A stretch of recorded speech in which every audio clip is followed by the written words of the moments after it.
السلام علیکم محترمینو. الله تعالی مو جوړ او روغ او آباد لره. الله تعالی مو تل کامیاب او خوشحاله لره. دوستانو، له یو نوې وظیفې سره ستاسو په خدمت کې حاضر یم. سهار څومره ناممکن حاجت وي، سهار څومره سخت حاجت وي،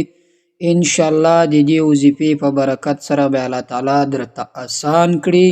او الله پاک جل جلاله به د دې وظیفې په برکت سره در پوره کړي. محترمینو، له دې وظیفې کولو نه بعد به الله تعالی ستاسو د زړه هر مراد، ستاسو د زړه هر ارمان چې جایز وي هغه در پوره کوي، او هغه حاجتونه چې تاسو له ډېر وخته پکې لګیا یاست د پوره کولو کوشش یې کوئ، هغه به هم انشاءالله الله تعالی د دې وظیفې په برکت سره در پوره کړي. دوستانو، د دې وظیفې په برکت سره به الله تعالی درته هغه سخت ناممکن چې امکان یې نه وي هغه شی به، هغه حاجت به درته ممکن وګرځوي. چې ستاسو په زړه کې د هر حاجت کوشش کول وي هغه حاجت به مو پوره کیږي. چې ستاسو په زړه کې موجود وي او تاسو غواړئ هغه حاجت پوره کړئ، هغه حاجتونه که د غرو په شان وي او ستاسو یقین دا وي مثلا په ذهن کې یا میچور تا وهلی وي چې دا خو نسي کېدلی، انشاءالله الله تعالی به درته ممکن کی او الله پاک جل جلاله به هغه حاجت در پوره کی. الله تعالی پر هر څه مهربانه ده، الله تعالی پر هر څه قادر ده، الله تعالی پر هر څه باندې فیصله کن په یکون کی کوي. الله پاک جل جلاله په خپل فیصلو کې له چا څخه مرسته هم نه غواړي. الله تعالی هیڅ کله بنده یوازې په غمجن حالت کې نه پرېږدي، الله تعالی د خپل بنده مرسته کوي کوم بنده چې الله تعالی طرف ته رجوع وکړي. دوستانو، د صلات حاجت 2 رکعات لمونځ ده او له هغه نه بعد یوه وظیفه ده، او الله تعالی جل جلاله به د دې وظیفې په برکت سره ستاسو هر حاجت در پوره کړي او په هر مقصد کې به مو الله تعالی جل جلاله کامیاب کړي. داسې مه وایه چې دا مشکل حاجت ته دا به پوره کیږي، نه، بلکې الله تعالی ته رجوع وکړئ. الله پاک جل جلاله ستاسو حاجت پوره کوونکی ده. تر هر څه الله تعالی پوره کوونکی د حاجتو الله پاک د بل څوک یې نسی کولی. نبی علیه الصلاة والسلام مبارک ته به هم کله کمه ستونزه ورسېده او دی به دا غوښتو چې هغه حاجت یا هغه ستونزه له مابین څخه ختم کړي، نو تلی صلات حاجت به یې کوئ او بیا به یې دغه دعا کوله. دا دعا هم زه له تاسو سره شریکه کوم. 2 رکعاته صلات حاجت ده، د هغه نه بعد هغه دعا ده او له هغه دعا نه بعد او وظیفه در سره شریکه کوم. بعد بیا تاسو په خپله پښتو زبان باندې خپله دعا وکړئ. دا وظیفه هر هغه کس کولی شي، که نارینه وي که زنانه وي، چې لمونځ ورباندې فرض وي. مثلا دی له حاجتو سره مخ وي، کله چې انسان کوچنی وي هغه په هېڅ باندې نه وي مکلف، نو د هغه حاجتونه به بیا څه وي. کله چې پر انسان باندې عمر تېرېږي د هغه حاجتونه ډېرېږي. نو محترمینو، که هر حاجت ستاسو په زړه کې وي، د رښتې وي، د محبت وي، د مالداري وي، یا یو انسان غواړي په دې اوس او دور کې خو کاروبارونه هم نسته ولاړ دي، او یو انسان غواړي چې الله تعالی ماته ښه کاروبار راکړي او ښه په دې کاروبار کې ترقي را نصیب کړي او له دې کاروبار څخه زه ښه پیسې وګټم او د خپل کور ساتنه ورباندې وکړم، دغه حاجت چې په زړه کې وي انشاءالله د دې وظیفې په برکت سره به الله تعالی درته پوره کړي.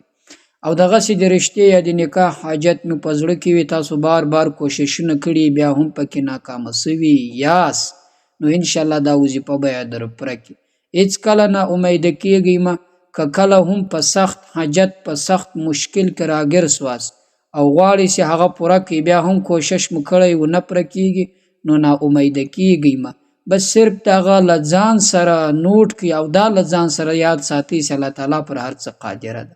الله تعالی مهربانه ده، یو وخت کې به زما مرسته کوي. الله پاک جل جلاله پر هر څه قادر ذات ته یو ورځ به زه پر دې ټولو مشکلاتو بریمن کېږم او غالبه کېږم به، او یو ورځ به راځي زما ټول حاجتونه به پوره کېږي. دغه امید چې انسان ولري هغه انسان بیا کامیاب ده. دغه امید چې انسان ولري دغه انسان بیا حاجتونه پوره کېږي، ضرور پوره کېږي.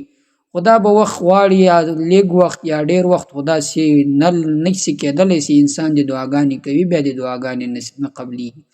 انسان د وظیفې کوي بیا د وظیفې نه قبلیږي. دا ضرور قبلیږي، خو انسان د اولین الله ته ځان تسلیم کړي. کله چې انسان ځان تسلیم کړي الله تعالی ته، د الله تعالی اوامرو ته غاړه کېږدي او تقوادار سي، بیا هغه انسان الله تعالی ته ډېر نږدې کېږي. کله چې انسان الله تعالی ته ډیر نږدې سو د الله تعالی دوست جوړ سو نو الله پاک جل جلاله د خپل دوست دعا هیڅ کله نه ردوي. الله تعالی جل جلاله د خپل دوست هغه حاجت هیڅ کله داسې نه کوي چې نه ورپوره کوي بلکې ورپوره کوي. یا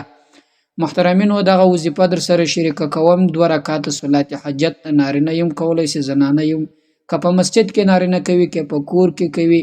دا کوم معلوم وخت نه لري پابند وخت چې په یو وخت کېږي بل وخت کې نشي کولای خو الا ماشاءالله هغه 2-3 وختونه چې ما مخکې درته وښودل په مکروه وخت کې نشي کولای ځکه چې په کې نفل یو رقم عبادت نه قبليږي مثلا قبلي خو مکروه دي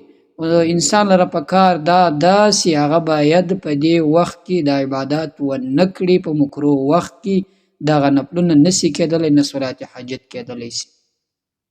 نو محترمینو زه د وظیفې پر طرف باندې هغه وظیفه در سره شریکه کوو. اولین خو به په سنت طریقه باندې اودس وکړئ له اودس نه بعد چې کله هم نیت کوئ ګوري لمونځ هغه رقم د خالص صلات حاجت پکې ووایاست نور هغه رقم د 2 رکعات لمونځ وکړئ او هغه سورتونه چې ستاسو یاد هغه پکې ویل کېږي او دا یاد وساتئ چې انسان قل والله خو د هر انسان زده په لمانځه کې وایي بلکې چې د انسان د نور کوچني سورتونه ورسره زده وي نو قل والله د ده لپاره نه ده پکار چې یوازینی قل والله په هر رکعات کې وایي نو بیا د نور سورتونه پکې ووایي که نه یې د قل والله شریفه هم کافي ده.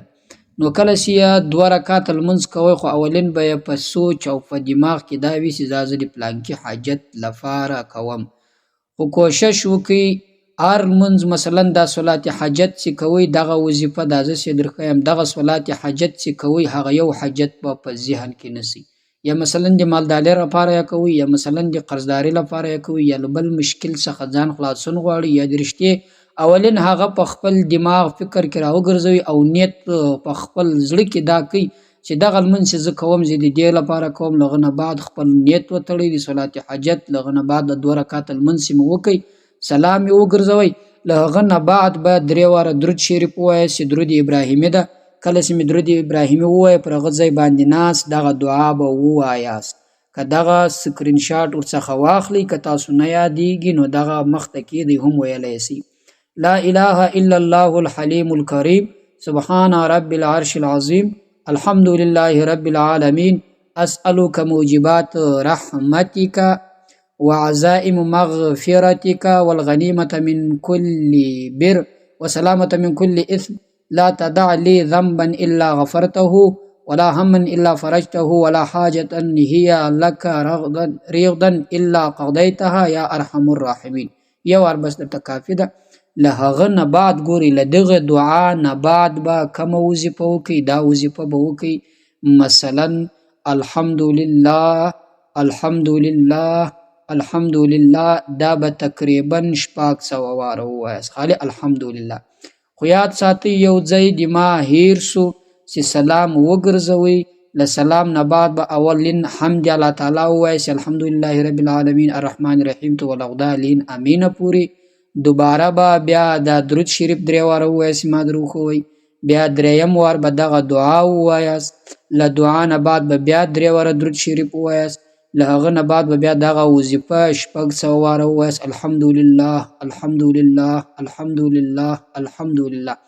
دا به 600 واره ووایاست دغه نه بعد به بیا هغه خپل حاجت په پښتو کې دعا وکړئ الله تعالی به ستاسو حاجت پوره کړي دا تقریبا 9 ورځې متصل وکړئ قضایي مه پکې راوړئ خو داسې نه ده ضروري چې مثلا یو ورځ تا ماخستن وکړئ بله ورځ یې ماخستن بې خامخا کوي نیس یې کولی په بل ټیم کې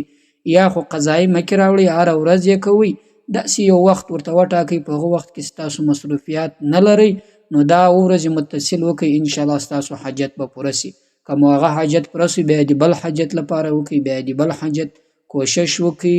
په